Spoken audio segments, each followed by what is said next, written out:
Hello, Sneha's वर्ल्डमध्ये मी स्नेहा आपणा सगळ्यांचं हार्दिक स्वागत करते.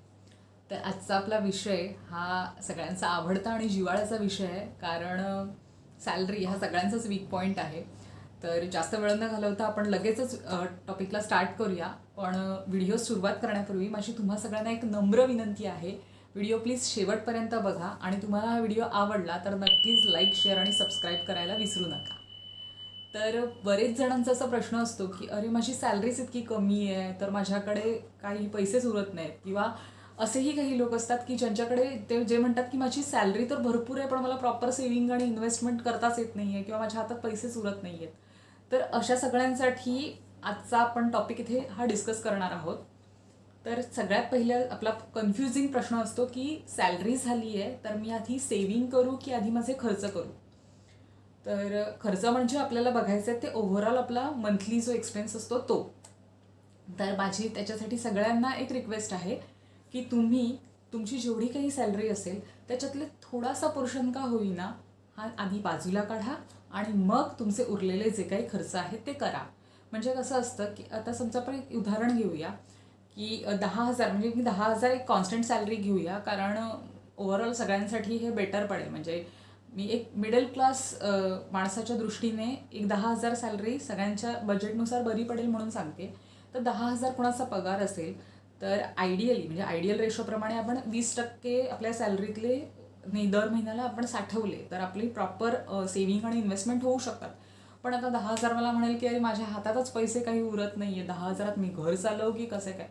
पण माझी तुम्हाला सगळ्यांना तेच मला तुम्हाला सांगायचं आहे की जेव्हा तुमच्याकडे 10,000 जरी सॅलरी तुमची असेल तरी त्यातला एक थोडासा पोर्शन का होईना, 500 रुपये, 1,000 रुपये, 2,000, 4,000 पुढचे झाले तर वेल अँड गुड. पण जर तुमच्याकडे तेवढे जरी नसतील तरी थोड्यातले थोडे पैसे, थेंबे थेंबे तळे साचे, त्याच्यानुसार थोडेसे पैसे तुम्ही बाजूला काढा आणि मग उरलेल्या सॅलरीतून तुम्ही तुमची सगळी जे काही सेव्हिंग इन्व्हेस्टमेंट आहे म्हणजे जी खर्च आहे ते तुम्ही करू, इन्व्हेस्टमेंट खर्च जे काय ते तुम्ही करू शकता. तर म्हणजे सगळ्यात पहिला आपला मुद्दा आहे की सॅलरी झाली आहे तर मी आधी सेव्हिंग करू की आधी माझे ओव्हरऑल हाऊसहोल्ड एक्सपेन्स करू किंवा खर्च करू. तर उत्तर त्याचं आहे की आधी छोट्यातली छोटी का होईना सेव्हिंग करा. तुमची सॅलरी जास्त असेल, तुमचे खर्च कमी असतील आणि तुम्ही जास्त सेव्हिंग करू शकताय तर खूपच चांगली गोष्ट आहे. पण कधीही आपली सॅलरी झाली की त्यातला थोडा पोर्शन आधी बाजूला काढा आणि उरलेल्या पैशातून तुम्ही तुमचे खर्च भागवा. त्याच्यानंतरचा प्रश्न येतो की तुम्ही तुमचे खर्च म्हणजे जे काय आहेत त्याचं 2 पार्टमध्ये डिवाईड करा. म्हणजे अगदीच मनाशी ठरवा तुम्ही की तुमचा जो काही खर्च आहे ते त्यातले फिक्स्ड एक्सपेन्स कुठले आहेत आणि व्हेरिएबल कुठले आहेत. म्हणजे आपले प्रत्येक महिन्याचे अगदी जे ठरलेले खर्च, फिक्स्ड जे खर्च आहेत ते कुठले आहेत आणि जे आपल्याला कधीतरी येणारे खर्च आहेत जे असे अचानक येऊ शकतात ते खर्च कुठले आहेत.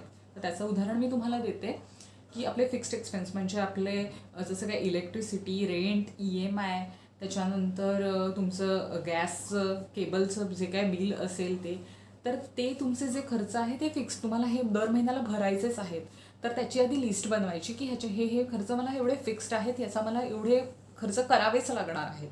आणि व्हेरिएबल म्हणजे जे काय अचानक तुम्हाला कधी काय औषध पाणी आलं किंवा मग लग्न, एखादं आपल्या नातेवाईकाचं लग्न आलं, कुठे आपल्याला कुठल्या समारंभासाठी जावं लागलं तर ते आपले व्हेरिएबल एक्सपेन्स आहेत. तर व्हेरिएबल एक्सपेन्स प्रत्येक महिन्यात होतीलच असं नाही, पण फिक्स्ड एक्सपेन्स आहे ते आपले होणारच आहेत. त्याच्यामुळे आपल्याला व्हेरिएबल कुठले आहेत आणि फिक्स कुठले आहेत हे त्या महिन्यानुसार आपल्याला त्याची लिस्ट काढता आली पाहिजे आणि त्याच्यानुसार आपण आपले खर्चाचं आयोजन केलं पाहिजे. त्याच्यानंतर येतात ते आपले फ्युचर एक्सपेन्स. हे खूप महत्त्वाचे एक्सपेन्स आहेत.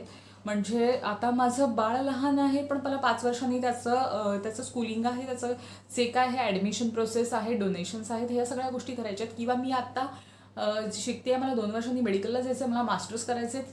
तर या सगळ्या गोष्टींसाठी सुद्धा मला खर्च करावा हा लागणारच आहे.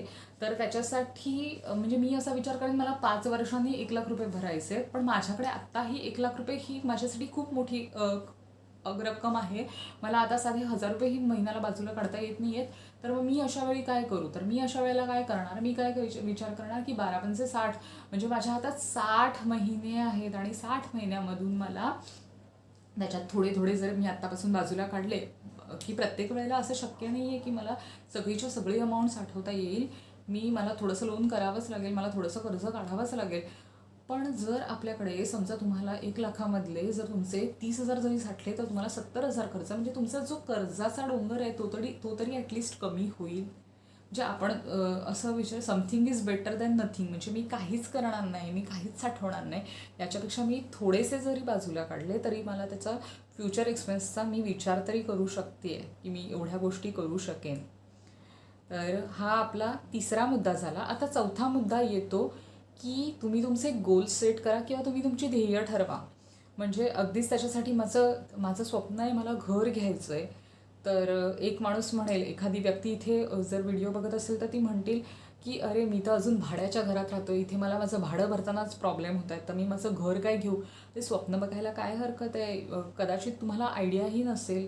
तुमच्या ह्या छोट्या छोट्या सेव्हिंग्जमधूनच तुम्हाला एक पॉझिटिव्ह एनर्जी मिळून जाईल की तुम्ही तुमचं घर घेऊ शकताय.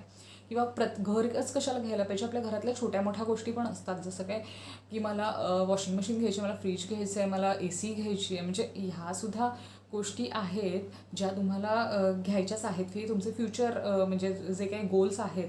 तर त्याच्यासाठी मी आत्तापासून छोट्या छोट्या गोष्टी मला घ्यायच्या आहेत, तर मी साठवायला सुरुवात करते आणि मी घेते. म्हणजे बरेचसे जण असा विचार करतात, मी सगळ्यांबद्दल असं नाही म्हणत आहे, पण बरेचसे जण असा विचार करतात की मी आता हफ्त्यावर ही गोष्ट घेते किंवा इथे हे EMI वर इथे आता डिस्काउंट चालू आहेत वगैरे.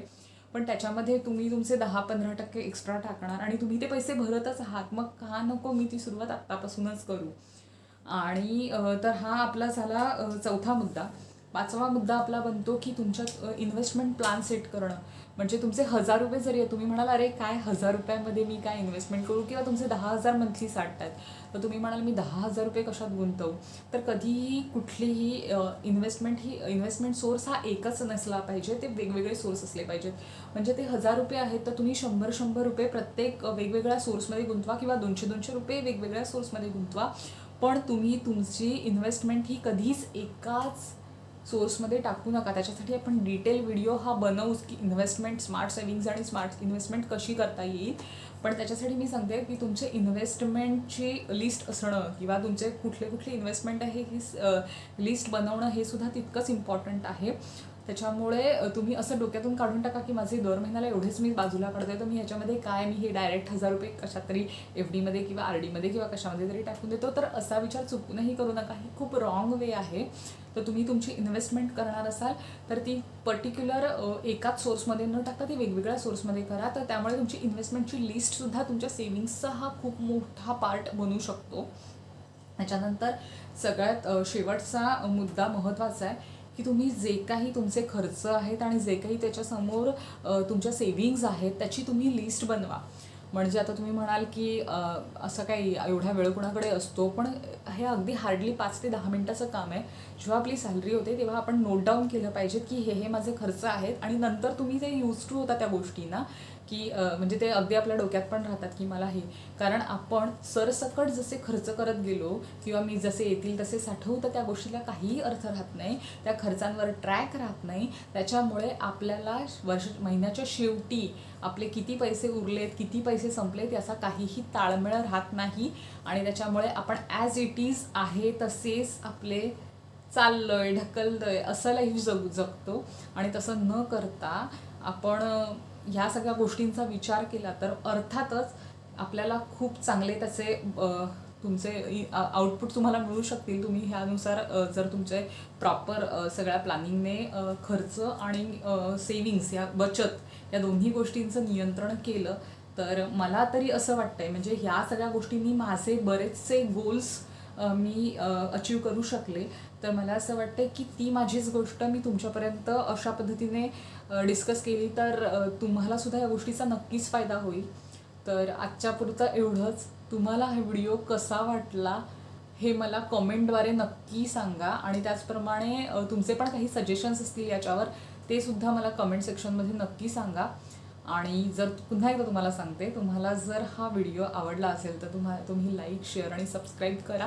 कारण हे लाल रंगाचं बटन तुम्ही सबस्क्राईब बटन दाबलं तर आपल्याला पुढचे नवनवीन अपडेट्स जे काही येतील किंवा तुमचे जे काही अजून काही तुमचे डिस्कशन्स असतील ते आपण याच्यावर नक्कीच करू शकतो, आणि तुम्हाला हे जे अपडेट्स आहेत हे पहिल्यांदा मिळत जातील. त्यामुळे नक्कीच या गोष्टीचा विचार करा. धन्यवाद.